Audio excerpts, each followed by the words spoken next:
Hey, Jennie, welcome to Crosswalk Talk. Thanks for joining me. Thanks for having me, Michael. Jennie, of course, Bible teacher, author, and the visionary behind the If Gatherings. And of course, you are leading a new worldwide event, Gather25, beginning February 28th. Gather25.com is the website. Jennie, I got excited reading about this, and I'm excited to learn more about it from you. What is Gather25? Share your vision and what people can expect from it. Yeah, so we are going live February 28th, and we're going to go live from the United States of America. But after a few hours here, we are passing the baton live to New Zealand. They will be Oh, passing the baton live to Malaysia, India, Peru, Rwanda, London, and Cluj, Romania. And it's going to be incredible. It's going to go solid 25 hours live from all of these places. And it's just such a moment for the global church. This has never been possible in history since Pentecost because of languages and language barriers. But because of AI, we are able to live translate into 80 languages. And so for the first wow. time in history since Pentecost, the church will sing, pray, repent, and commission the church to reach the world. And so it really is such a special moment. We have over at this, the time this is being recorded, we have over 13,000 events happening live around the world at the same time with us that are going to be watching. But you can watch in your home, you can watch anywhere. You can go to gather25.com and sign up and get the link. But also, we're going to go live through TBN and YouVersion, the Bible app as well. So it's quite an experience. We are excited and praying over technology over here.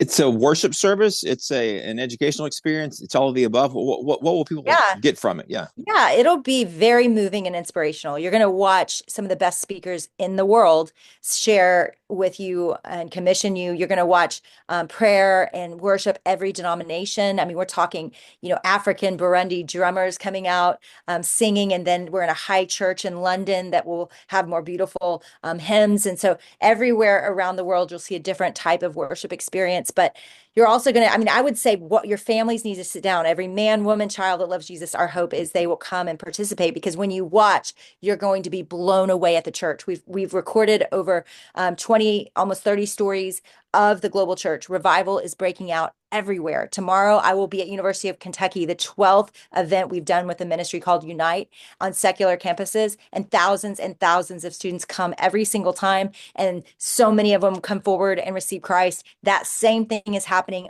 in Africa. That same thing is happening in Asia. That same thing is happening in London, in Germany, and Paris, and we're going to show it happening all over the world. So you're going to see revival is breaking out all over the world. You're going to see the church in Antarctica. All seven continents are represented, and you're going to see how even in that very remote place, Jesus is moving. And so it's just going to give you so much hope. You're going to feel like you're a part of the biggest, best team on earth. 2.5 billion people say they are Christians. We're inviting all of them to come together. Our ultimate goal is that everybody, everywhere would know Jesus and know the gospel, and that out of this event, they will live more on mission, that all of us will own our place and live on mission.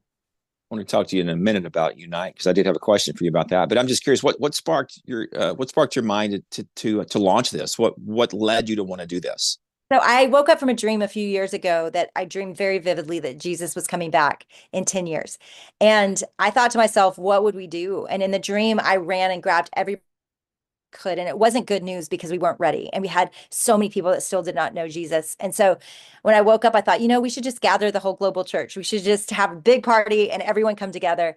And that began it. And it was just pretty amazing the favor that we had beginning with Bobby Grinwald at Bible app. And, they have 700 million going on 800 million subscribers. They're going to approach a billion by the end of the year. And they were like, yeah, let's do it. So all of a sudden it was just, this is possible. We can actually gather. And so, technology, even when I had that dream, wasn't in a place where it is today. And it's a really unique moment in time for the church to come together over what we can agree on and to see what kind of good trouble we can cause on mission together. It does seem, Jennie, that Jesus is being proclaimed in areas of our culture that often were pretty dark a decade or so ago. And I was going to ask you if you sense a spiritual movement spreading across America. You've already answered that. What do you think is driving this spiritual movement, this revival across America right now? What's happening? Well, I mean, I can certainly say I've seen it in prisons that I've been serving in, but I also see it largely with students and with Gen Z. What you see is a desperation, a hunger, a loneliness, a disconnection, a anxiety, depression, all of these things that are just consuming that generation. And they are, coming to Jesus, and they're wanting faith. They're wanting this. I mean, we are not doing anything special. Jonathan Pokluda, Tanya, the bands that lead it, you would come to that event and be like, nothing here is new. But what's different is the audience and people that are leaning forward, and they are confessing sin. In every event, they have confessed sin. They are responding to the gospel. Many of them stand up, walk forward. They are being baptized. I mean, they're really owning it. It's not just lip service. They're not just coming to a big hype event.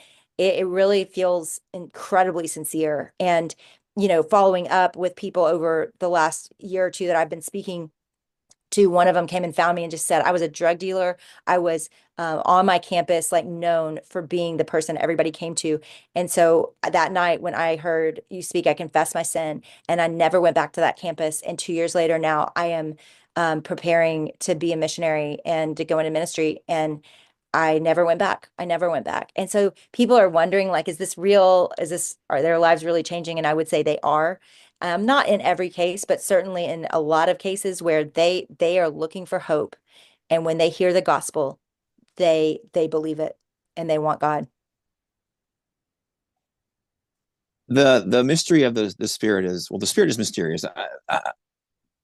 Did the pandemic spark something? Is this a backlash against technology and the things of this world?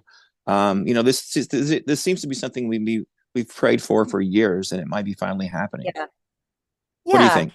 Yeah, certainly that was an incredibly dark time. I think all of us realized and came to terms with our lack of control in the world, right? And we're regularly reminded of that with the California fires and hurricanes and all of the things that have been happening, that we just know we are not in control. And I do think there is more. I think what COVID did and what that quarantine did was just remind us that I hope there's something bigger.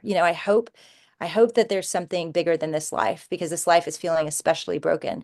And so, when we preach the good news, a lot of people are really glad to hear it, and they want God to be true. Now, they're not sure about Christians, some of them, but Gen Z doesn't have that baggage. Gen Z is just they're in their own little world, their own little TikTok, bubble, and they're living with a real hunger for something deeper than what they've been given so far. And that generation isn't coming back to Jesus. They've never been with Jesus. This is many of them are saved for the first time. And so it really is deeply encouraging to watch.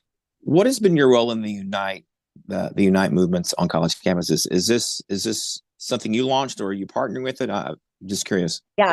So my friend Tanya Pruitt, she founded it, and she invited me to the first event along with my friend Jonathan Pokluda to speak. And candidly, we both said no. And we love her, but we both had other events, and she just wouldn't give up. And she asked, I think, 4 times, and we finally went. And then that night, spontaneously, we were baptizing people in a pond. 350 kids got baptized that night, and that got covered by news organizations. And after that, schools were calling from all over. So what began as just a one-time thing turned into quite a movement. And yeah, again, we're on our 12th university. I'm honored to get to speak and serve this ministry. It really is just a joy of my life. And yeah, we're having the time of our lives watching You God know, change. we were wondering a year or two ago when the spiritual outpouring was taking place on Asbury's campus, if this was just a one-time thing, but it does seem to be Yeah, something that is it's now incredible. national now. Final thoughts. What are your final thoughts on Gather 25? What do you want people to know about it? It's Well, free. yeah, it's free. I don't want you to miss it. I just want you to be there. So go to gather25.com, give us your information, click that little box that says I'll host in my home, or I'll host in my church. And I know you may not be ready to do that yet, but I'm telling you, we'll hold your hand, and we want everybody to experience this. So tell everyone it's going to come better from you than it will from an ad on Facebook or anywhere else. So please let everybody know. And yeah, let's see what God does for 25 hours when the global church comes together. I think you're going to love it. Jennie, thanks so much. Yeah, thanks for having me.